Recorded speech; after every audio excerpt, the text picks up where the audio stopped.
Hi, Tim. Hi, Bram. Hi, Malia. Hi, Cascade. Hi, Jackson. Hello. Hi, Sophia.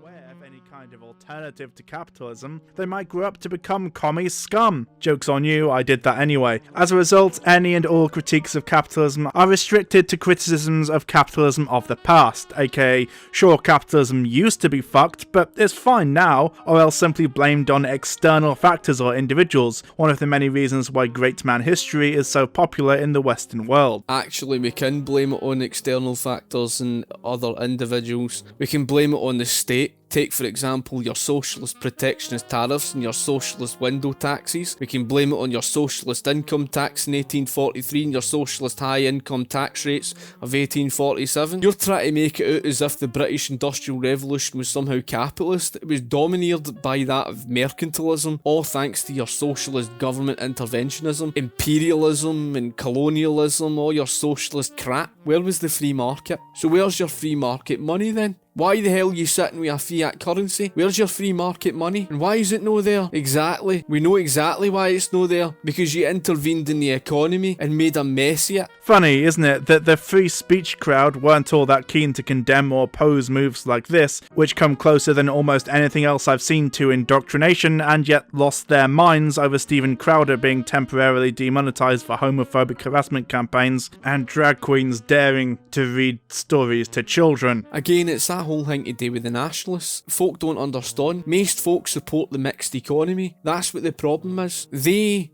oppose capitalism. They're not as anti-socialist as you think they are. You know, that's the reason why they're arguing in favour more taxes, and if it's no more taxes, it's some argument on social security, free at the point of use NHS, and oh, we need state police. Trust me, I've been in numerous arguments with these so-called nationalists, the same ones that you would be in arguments with. That's something that would make your wee socialist mind implode. You wouldn't be able to comprehend how someone who actually supports capitalism would be in an argument with somebody who is one of these nationalists that you've been arguing with. That's because these nationalists mostly support, through good intentions, the mixed economy. And their argument, they seem to think that the extremes of capitalism, the sky would cave in and we'd end up with the robber barons. In other words, they're just as bad as you in terms of what they believe in. I don't mean that in any sort of bad way, but that's the truth of the matter. Most folk are against the free market. In other words, they're against capitalism. If they were in favour of capitalism, you know, they would be in favour of freeing up the market. Are you honestly trying to tell me that the British population are in favour of all of that? Even those who have been voting the Conservatives have been crying out for more state pensions and all the rest of it. I actually saw a Brexiteer arguing, oh, are you going to give me my farm subsidies?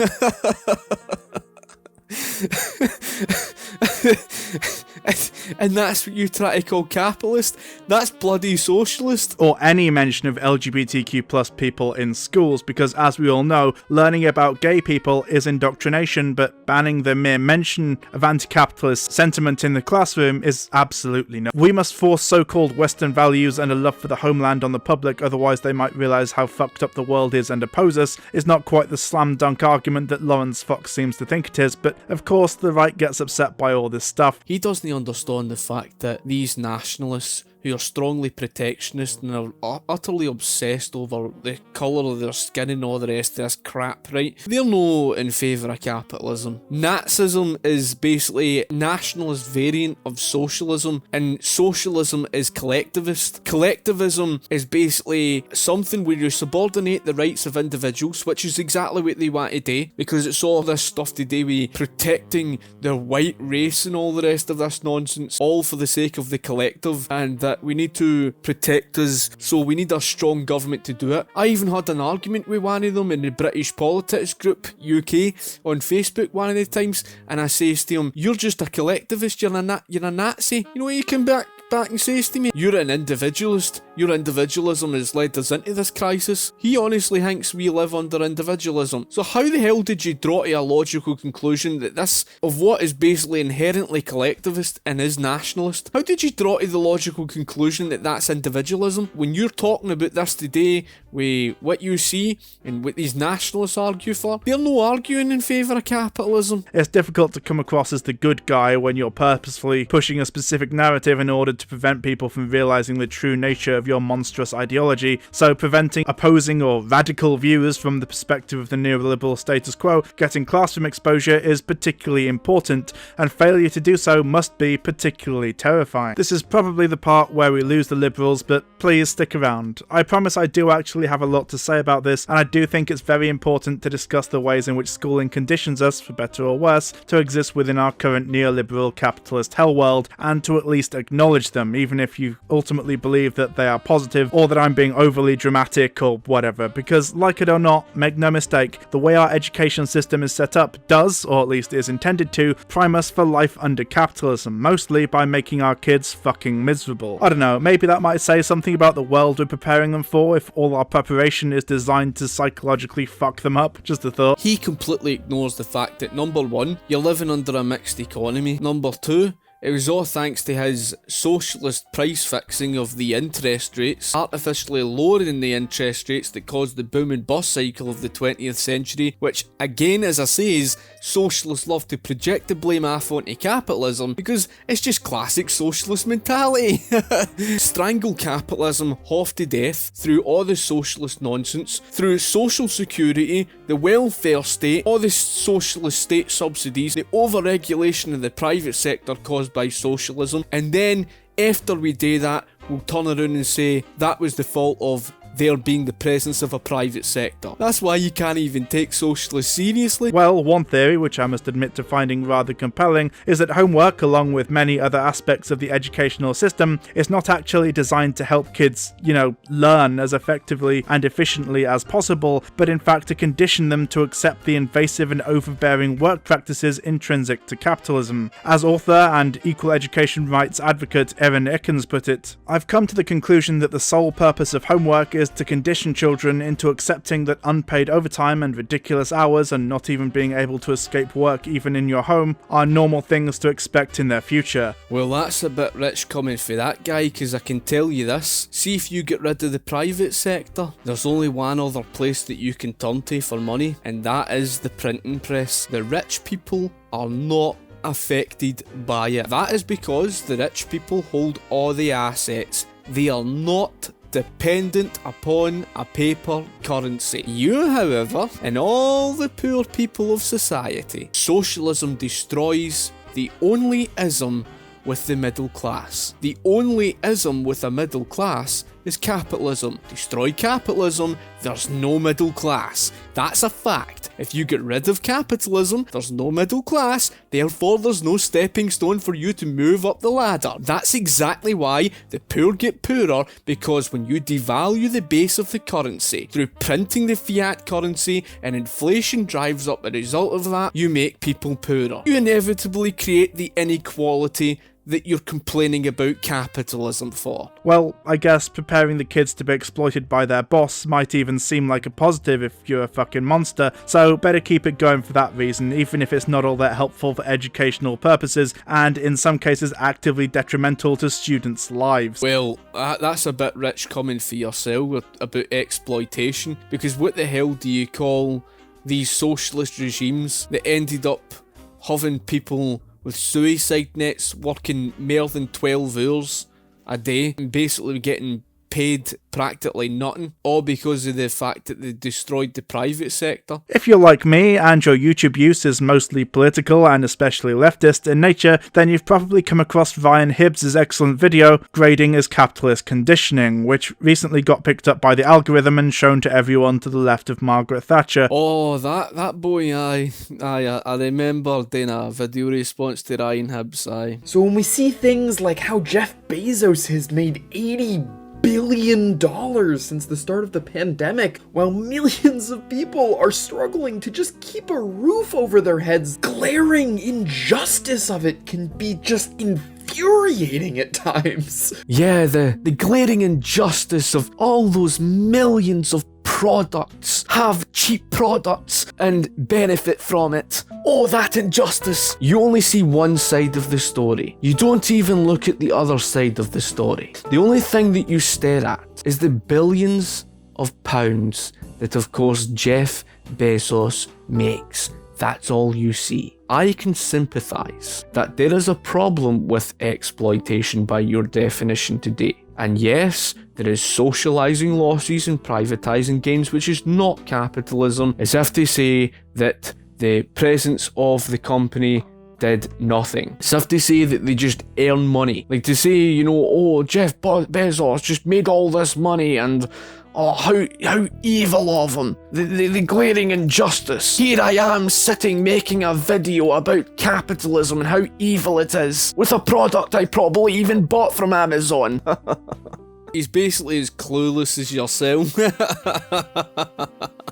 In which he makes the case that grading essentially exists specifically in order to provide a preparation and framework for capitalist conditioning by creating a situation in which some people are just deemed better than others in a measurable way based on their grades, and of course the standardization of examinations and similar stuff often leads students who fall outside of the expected or mainstream educational paradigm, disabled or neuroatypical kids for example, to suffer, and that in general it is designed to essentially force various harmful psychological practices that capitalism requires into kids. So what you're trying to tell me is the fact that meritocracy and somebody getting by in life through their own individual responsibility, through hard work, through studying, you want to basically blame the person who is better off, who is better skilled. You want to blame that person for why that other person is psychologically damaged. There proves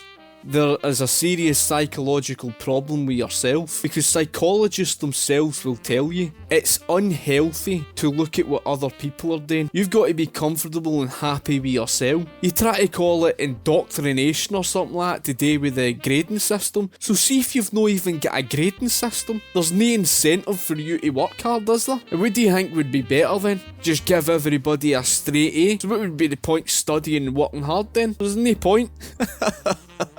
That reminds me of, you know, Russell Brand, who says I think it was something to do with a drug problem or something, right? And he says that it should be the responsibility of society for why he got into drugs. That's his own responsibility. That was his own choice in life. You socialists do not take responsibility for your own actions, and that proves it. You basically want to take away the grade system, which would be catastrophic. Right, cards on the table, I am an anarchist and I don't like any forms of unjust or unnecessary hierarchy, so as a result I do not like the way schools currently function as dictatorships. Now, this doesn't necessarily mean that I'm about to suggest that children should run schools or that there should be no discipline or structure whatsoever, but I do think that the way these things are right now is a bit fucked and exists pretty much exclusively to prepare kids to deal with the world of work under capitalism, as opposed to preparing them to actually function and thrive in the world. How on earth did you draw to the logical conclusion that in the absence of capitalism you would thrive and prosper in the world? I mean, without a private sector you're left with the printing press. You show me a country that's ever sustained itself off the back of, you know, heavy nationalisation and running the printing press. You've not even got one single example of socialism that's ever worked. Even the Scandinavian countries were rolling back into socialist policies after the 1980s because of what your socialism caused. Your experience of education is not necessarily the same as, say, this guy. Yeah, no shit, you might say, but why? Why is it acceptable that someone can have a significantly easier and in many ways entirely superior start in life than everyone else just because of the circumstances of birth or one's parents getting lucky or whatever, really? And equally, why should being born on a council estate or your parents having low-paying jobs or unemployed or otherwise being a victim of our capitalist hell world disadvantage anyone? The mess that Britain's been in is all thanks to your mixed economy. The poverty of these council housing areas, etc., has all been caused by your socialism and all the restriction on the market. Your socialism strangling the private sector half to death. You know, you could look at the financial crisis of the 2008, we're still not over. Why should you care about what the rich are earning? The only thing that matters is if the poor are getting richer. That's all that matters. When it comes to wealth, it's no down to money. And rather than getting into a whole thing about privatisation here, I'm going to explain the ways in which our fucked up system benefits the rich over the poor in tangible, provable ways, and demonstrate the ways in which this causes irreparable damage to our society. Again, that's rich youth to come out with that one, given the fact that it's your socialism that would end up running the printing press. Basically devalue the base of the currency and drive everybody into hyperinflation. Pretty much across the board, public services in more poverty-stricken or working class areas get significantly less funding and support than those in more affluent areas, despite the fact that, well, pretty much by definition, they probably need more. This is why, in poorer areas, the roads will have a ton of potholes that wouldn't exist elsewhere, which almost break my fucking neck if I don't make sure to avoid them every time I cycle to work. Why parks are full of used needles and shit, and yes, why working class kids or those living in poverty often struggle in school in comparison to their wealthier peers. That's completely false. The reason why your public parks are in a mess and why you find your public housing, etc., look like a dive is simply because of the fact that you take away the individual ownership. When you have individual ownership and people are left to pay for the brunt of things, you're faced with the economic reality. Your property can either appreciate or depreciate in value. Now, if your property depreciates in value, you're going to make a loss. So there's an incentive for folk who, when looking after their own property, they're going to do so because they know